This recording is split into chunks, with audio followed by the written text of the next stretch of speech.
cricieth, ond tydi o'n lle braf. Mae'n gymuned gynnes ac yn gynnes iawn i chroeso hefyd. A dyna pam rydym am i chi fynd i chwilio am bensil neu beiro, a mynd at eich calendar neu'ch dyddiadur, a rhoi cylch mawr melyn llachar o gwmpas y dyddiad Mai y Chweched am 2:00. Dyna pryd y byddwn yn eich croesawu atom i Gapel y Traeth Cricieth i Dathliad Cenhadol Chwiorydd y Gogledd, neu y Sasiwn i rai ohonom sydd heb dod i arfer hefo'r enw newydd.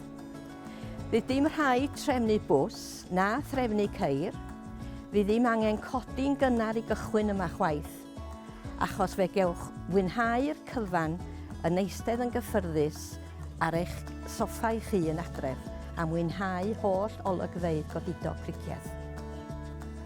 Fydd dim ond angen un clic ar y ddolen ac fe gewch eich cludo yn rhad ac am ddim i ddathlu efo ni yng nghwmni byrlymus Mererid Hopwood. Cofiwch y dyddiad felly, y 6 o Fai am 2:00. Rydym ni gyd angen diolch a dathlu eleni yn fwy nag erioed.